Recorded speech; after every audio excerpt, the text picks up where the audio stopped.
Bom dia, boa tarde, boa noite, boa madrugada, meus caros alunos e colegas concurseiros de todo o Brasil.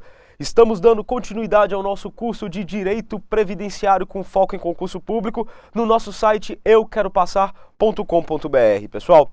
Lembrando que na nossa aula passada a gente estava trabalhando, nas últimas aulas nós trabalhamos com o regime geral da Previdência Social e depois entramos no regime próprio do servidor público, pessoal.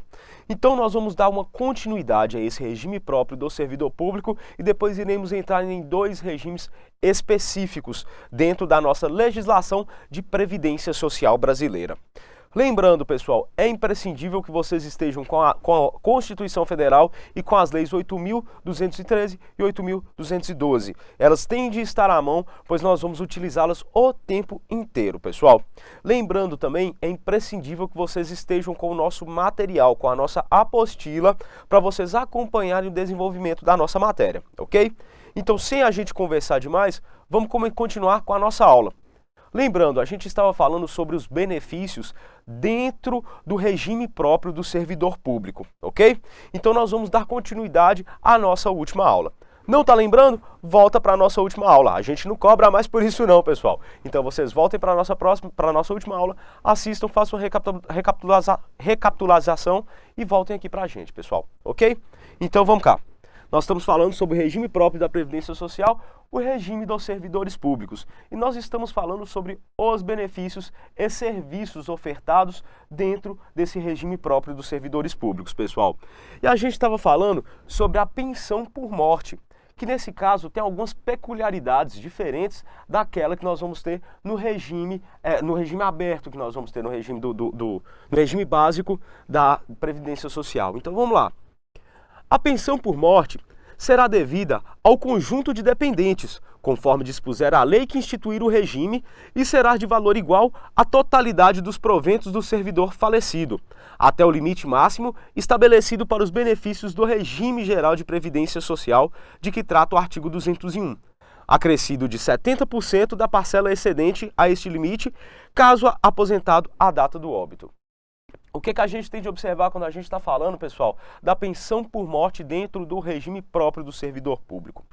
Primeiro que a gente vai observar, pessoal, que quem dispõe acerca do conjunto de dependentes que irão receber este benefício da pensão por morte vai ser conforme a lei que instituir esse regime próprio do servidor público. Como nós vimos, cada entidade que for utilizar desse regime próprio, ele terá que ter o seu regramento próprio, o seu regulamento próprio que irá dispor exatamente sobre essas pequenas picuinhas que nós vamos ter dentro do regime próprio do servidor público, correto? Então, primeiramente, o conjunto de dependentes e como essa pensão por morte será devida, ela será de acordo com o que está disposto à lei que instituir o regime.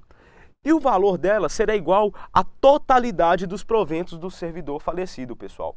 Observem, a totalidade dos proventos do servidor falecido, até um limite máximo estabelecido para os benefícios que não vai estar agora na nossa lei que dispõe acerca desse regime próprio, mas sim na lei que institui os benefícios do regime geral da Previdência Social, correto? Então nós vamos ver que nós temos um diálogo, tanto entre aquele que regulamenta com aquele que vai fazer o quê, pessoal? Que vai estar dispondo sobre o regime geral, ok? E nós vamos observar também que ela vai estar disposta no artigo 201 e que será acrescido de 70% da parcela excedente do limite, ou seja, eu vou ter um limite da totalidade do vencimento dos proventos desse servidor falecido, correto? De cujos, e nós vamos ter até o limite em que ele se excede. Se, porventura, esse servidor estava aposentado quando do momento da morte, 70% do valor excedido, ele vai ser o quê, pessoal? Ele vai ser acrescido desde que ele tenha sido aposentado na data anteriormente à data do óbito, ok?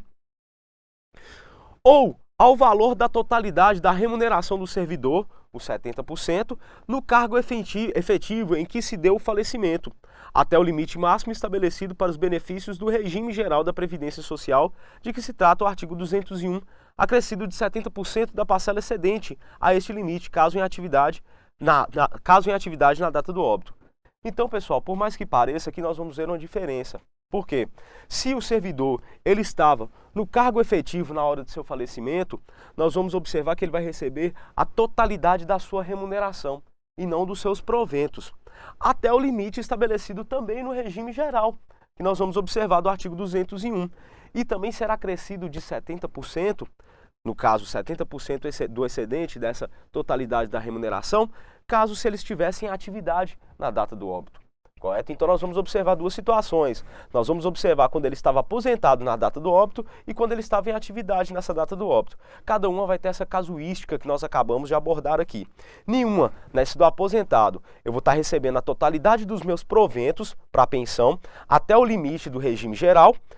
Chegando nesse limite do regime geral, se eu já estivesse aposentado na data do óbito, 70% do excedente volta a ser recolocado dentro dessa pensão. Enquanto que, quando eu estou no efetivo cargo, o servidor no seu efetivo cargo, quando eu estou exercendo esse cargo e eu faleço, o que vai acontecer, pessoal? Eu vou receber não meus proventos, a totalidade dos meus proventos, eu vou receber a totalidade da minha remuneração, até chegar no limite estabelecido pelo regime geral. Se eu estivesse em atividade durante isso, porque não quer dizer que eu estava exercendo meu cargo efetivo, que eu estava em atividade, correto? Como nós vimos nas nossas aulas de direito administrativo. Então nós vamos observar o quê? Se eu estou no efetivo exercício do meu cargo quando eu venho a falecer, o que acontece? 70% do valor excedido, que excedeu de acordo com o limite do regime geral, vai acontecer o quê, pessoal? Ele vai ser recomposto dentro da minha pensão por morte, ok? São os nossos dois casos que é bem importante a gente deixar claro. Observadas as premissas constitucionais, há que se levar em conta, na instituição do regime próprio, as disposições da lei ordinária relativa ao tema, no caso a Lei 9.717, de 98, que dispõe sobre regras gerais para a organização e o funcionamento dos regimes próprios de previdência social dos servidores públicos, da União, dos Estados, do Distrito Federal e dos municípios, dos militares dos Estados e do Distrito Federal e dá outras providências, pessoal.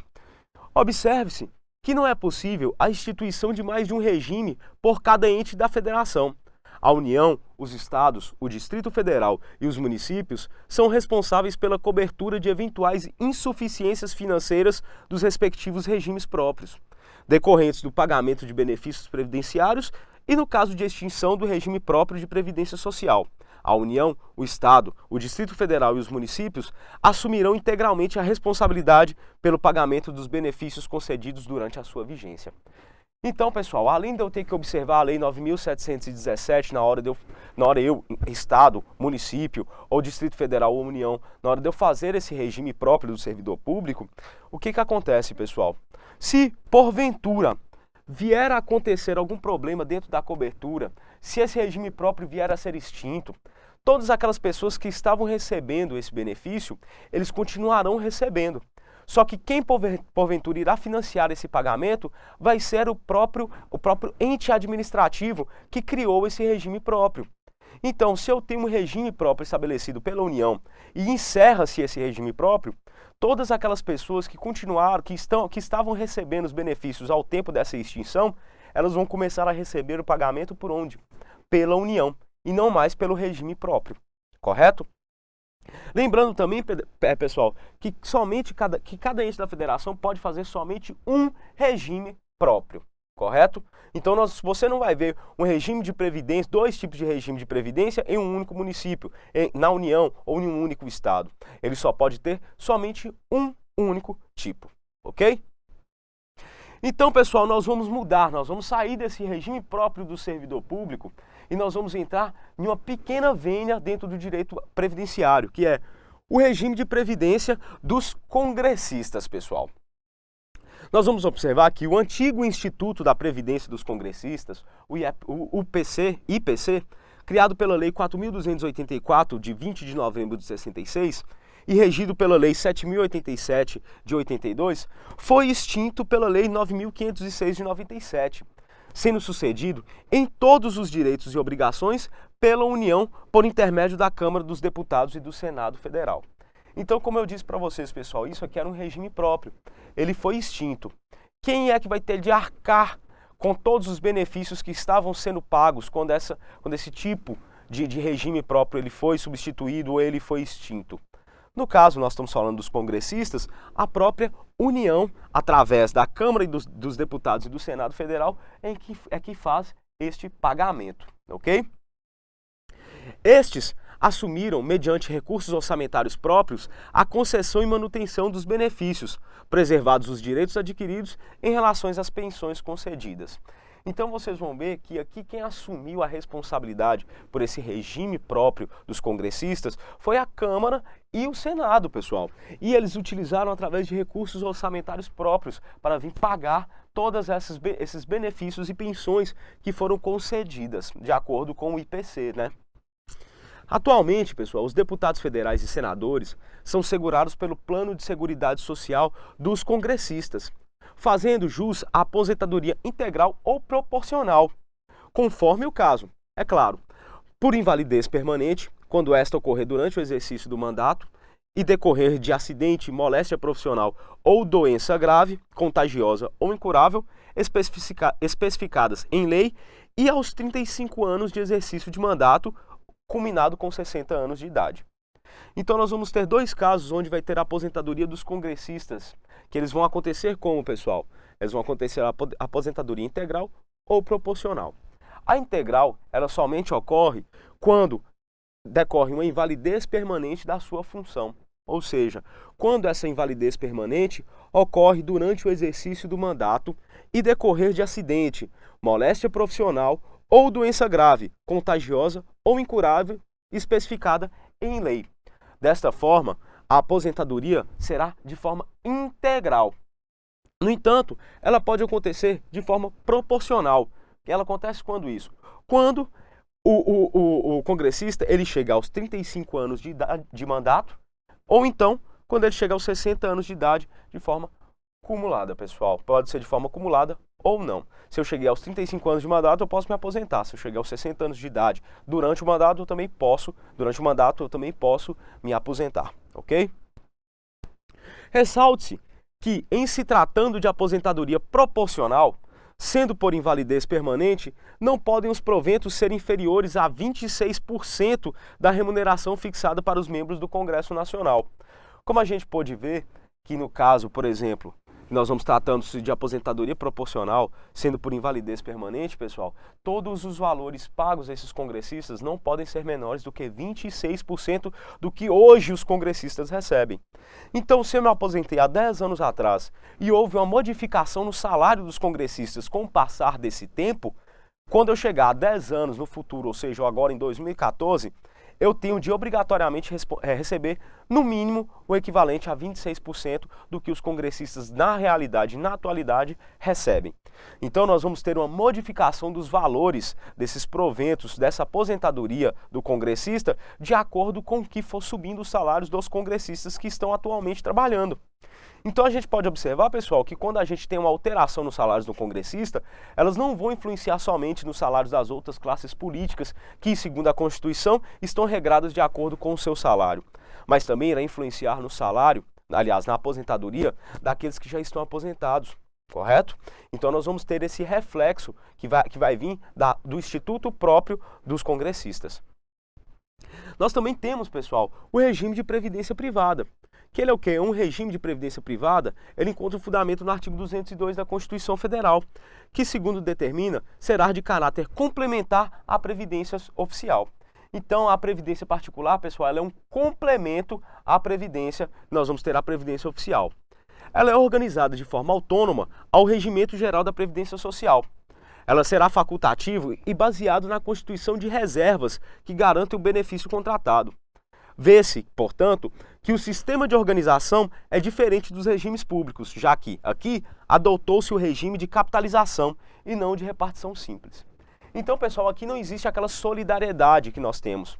Aqui eu vou sim contribuir agora para aquela empresa pegar e capitalizar o meu dinheiro e a partir de determinado tempo eu receber os proventos dessa capitalização.